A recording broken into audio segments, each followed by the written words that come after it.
আমি অনেক কাঁদছিলাম, কিন্তু আমার শ্বশুর যেন আমার কষ্টটা একটুও বুঝতেন না।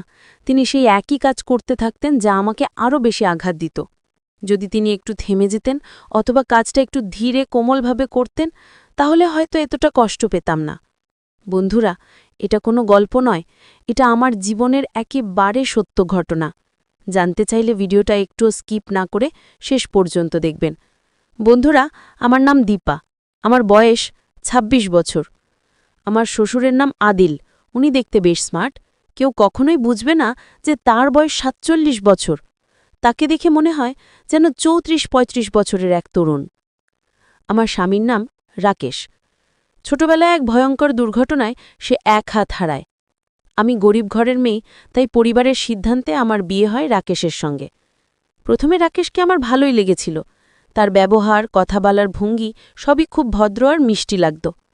কিন্তু বিয়ের পর ধীরে ধীরে বুঝতে পারলাম, তবে একটা কথা বলতেই হবে, আমার শ্বশুর আদিলজি, তিনি সত্যিই এক অসাধারণ মানুষ। আমার প্রতি তার স্নেহ, যত্ন আর সম্মান আমাকে সবসময় স্পর্শ করে। আমার শ্বশুর প্রায়ই বাড়িতেই থাকেন। আমার শাশুড়ি মা খুব অসুস্থ, তিনি হাঁটতে পারেন না, চলাফেরাতেও কষ্ট হয়, তাই ওনার যত্ন নেওয়ার দায়িত্বটা আমার ওপরই পড়েছে। আমার শ্বশুর খুবই সুস্থ মানুষ, তার মধ্যে এখনও তারুণ্যের ছাপ রয়েছে। হাঁটা চলা, পোশাক পরিচ্ছদ, এমনকি কথা বলার ভঙ্গিতেও একটা আলাদা আত্মবিশ্বাস আছে। তাকে দেখলে সত্যিই ভালো লাগে, যেন বয়সের ছাপ তার গায়ে লাগেনি একটুও। একদিন হঠাৎ আমার শাশুড়ি মা খুব অসুস্থ হয়ে পড়লেন। অবস্থাটা এতটাই খারাপ ছিল যে তাকে তৎক্ষণাৎ হাসপাতালে নিয়ে যেতে হয়। আমার স্বামী তখন মাকে নিয়ে দূরের এক হাসপাতালে চলে গেলেন, যেখানে তাদের রাতটা থাকতেই হবে। আমি তখন বাড়িতেই ছিলাম। বাড়িতে অন্য কেউ ছিল না, শুধু আমি আর আমার শ্বশুর। আমার স্বামী যাওয়ার আগে বলেছিল, তুমি একা থাকবে না, বাবা আছে তো। তাই শ্বশুরমশাইও থেকে গেলেন, যেন আমি একা না থাকি। সন্ধ্যা নামছিল। আমি তখন আয়নার সামনে দাঁড়িয়েছিলাম। মনটা একটু অস্থির লাগছিল, তাই নিজেকে একটু ঠিকঠাক করে নিচ্ছিলাম। ঠিক তখনই হঠাৎ আমার শ্বশুর ঘরে ঢুকে পড়লেন। আমি আয়নার মাধ্যমে টের পেলেও কিছু বলিনি, কারণ ভাবলাম হয়তো কোনো প্রয়োজন আছে। কিছুক্ষণ নীরবতা ভর করেছিল ঘরে। তারপর আমি বললাম, বাবা, কিছু বলবেন? তিনি শান্তভাবে বললেন, তোমার সঙ্গে একটু কথা ছিল। তারপর তিনি তার ফোনটা বের করে আমাকে দিলেন। আমার স্বামী ছিল ফোনের ওই পাশে। আমি কথা বলতে লাগলাম, আর ভেতরে ভেতরে এক অদ্ভুত অস্বস্তি কাজ করছিল আমার। আমি তখন ফোনে আমার স্বামীর সঙ্গে কথা বলছিলাম। তিনি জানালেন যে মায়ের চিকিৎসার জন্য তাদের অন্তত ২ দিন হাসপাতালে থাকতে হবে। আমি শান্তভাবে বললাম, তোমরা চিন্তা করো না, আমি ভালোই থাকব, তোমরা শুধু মায়ের যত্ন নাও। আমার ফোনটা তখন নষ্ট ছিল, তাই শ্বশুরমশাই আমাকে ফোনটা এনে দিয়েছিলেন, যেন আমি স্বামীর সঙ্গে কথা বলতে পারি। কথার মাঝে আমি খেয়াল করলাম তিনি চুপচাপ দাঁড়িয়ে আছেন। আমি কিছু বলিনি, শুধু নিজের মনে ভাবছিলাম ২ দিন কিভাবে কেটে যাবে একা এই বাড়িতে। সেই রাতটা জন্য হঠাৎ করেই অনেক নিঃশব্দ হয়ে গেল। প্রতিটি ঘর, প্রতিটি দেয়াল যেন নীরবে ফিসফিস করে কথা বলছিল আমার সঙ্গে। আমি রান্না করে নিলাম, তারপর শাশুড়িমার বিছানাটা একটু গুছিয়ে রাখলাম, যেন বড়দিন ফিরলে ওনার কষ্ট না হয়। শ্বশুরমশাই তখন নিজের ঘরে ছিলেন। রাতের খাবারটা আমি নিজের হাতে তৈরি করলাম। টেবিলে সুন্দরভাবে সবকিছু সাজিয়ে রাখলাম। আমি শ্বশুরমশাইকে ডেকে বললাম, বাবা, খাবার তৈরি হয়েছে, আসুন একসঙ্গে খেয়ে নিই, আজ তো বাড়িতে আর কেউ নেই। তিনি একটু অবাক হয়ে তাকালেন। তিনি কিছুক্ষণ চুপচাপ বসে রইলেন, কিন্তু আমি টের পাচ্ছিলাম তার দৃষ্টি বারবার আমার দিকেই পড়ছে। ভেতরে ভেতরে এক ধরনের অস্বস্তি কাজ করছিল আমার মধ্যে।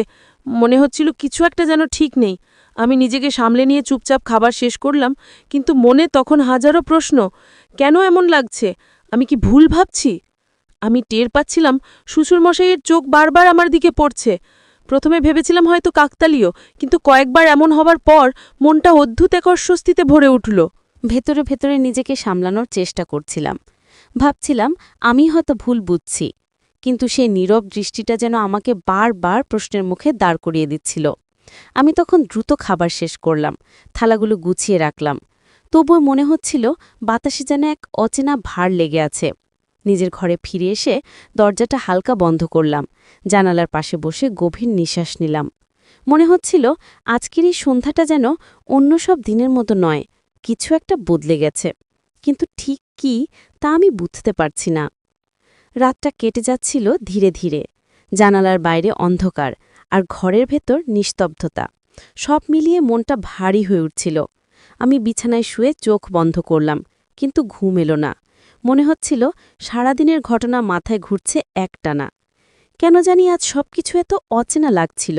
এই বাড়ি, এই নীরবতা, এমনকি নিজের জীবনও।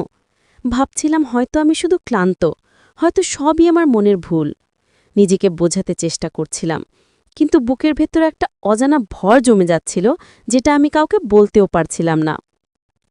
রাত বাড়ার সঙ্গে সঙ্গে বাড়িটা যেন আরও নীরব হয়ে গেল।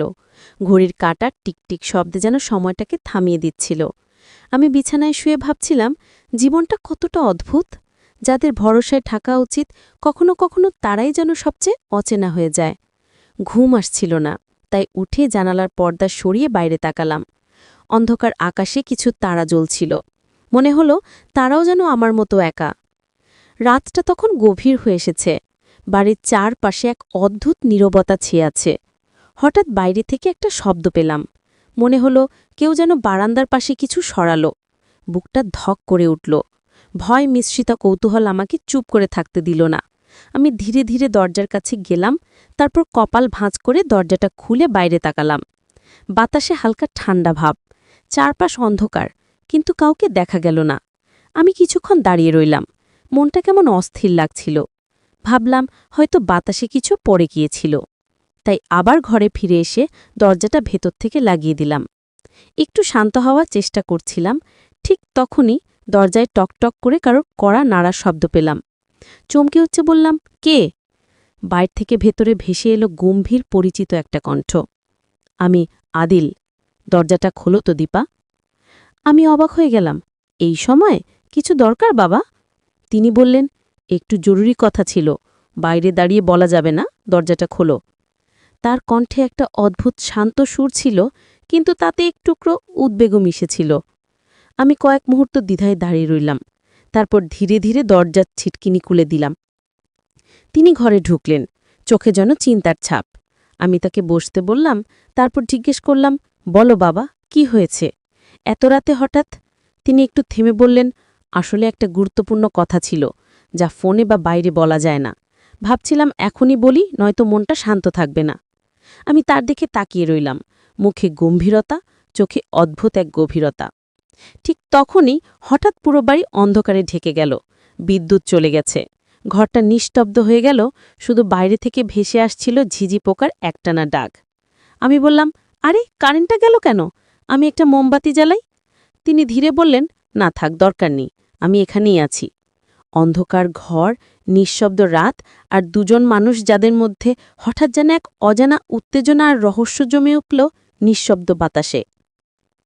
অন্ধকার ঘর, বাইরে হালকা বাতাস বইছে, জানালার পর্দা আস্তে আস্তে দুলছে। আমি তখন মোমবাতি খুঁজি বের করার চেষ্টা করছিলাম, কিন্তু শ্বশুরমশাই বললেন, থাক দীপা, আলো লাগবে না, আমি তো তোমার সামনেই আছি। তার কণ্ঠে অদ্ভুত শান্ত সুর ছিল, কিন্তু তাতে একটা অচেনা কম্পনও ছিল।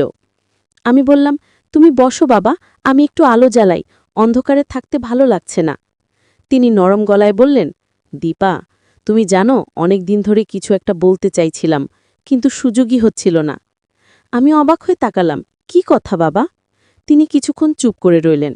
বাইরে বজ্রপাতের আলো এক মুহূর্তের জন্য ঘরটাকে আলোকিত করল, আর সেই ক্ষণিক আলোয় আমি তার মুখটা স্পষ্ট দেখতে পেলাম। চোখে একটা অদ্ভুত টান, মিশে আছে অপরাধ বোধ, আবার যেন কোনো গোপন কষ্ট। তিনি বললেন, তুমি জানো দীপা, আমি তোমাকে শুধু ছেলের বউ হিসেবে দেখি না, তুমি এই বাড়ির প্রাণ।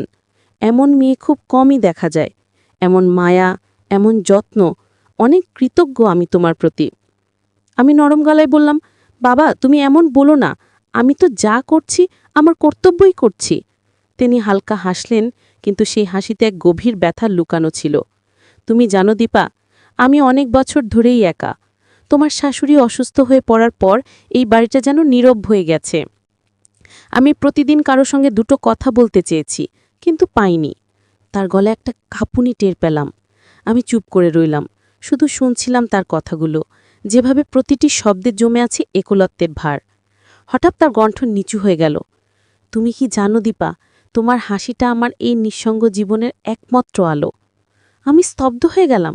মনে হচ্ছিল ঘরের বাতাস যেন হঠাৎ ভারী হয়ে উঠেছে। আমার বুকের ভেতরটা কেঁপে উঠল, গলা শুকিয়ে গেল, আর মনে হচ্ছিল আজকের রাতটা হয়তো আর আগের মতো থাকবে না। তো বন্ধুরা, গল্পটা কিন্তু এখানেই শেষ নয়। এটা ছিল মাত্র প্রথম পর্ব, আর এর পরের অংশে রয়েছে আরও চমক, আরও রহস্য, আর এমন কিছু মুহূর্ত যা আপনি মিস করতে চাইবেন না একদমই। যদি আপনারা দ্বিতীয় পর্ব পেতে চান, তাহলে অবশ্যই এই চ্যানেলটি এখনই সাবস্ক্রাইব করে পাশে থাকা অল নোটিফিকেশন অন করে রাখবেন। আর আগে থেকে যারা সাবস্ক্রাইব করে রেখেছেন, আপনাদেরকে জানাচ্ছি অসংখ্য ধন্যবাদ।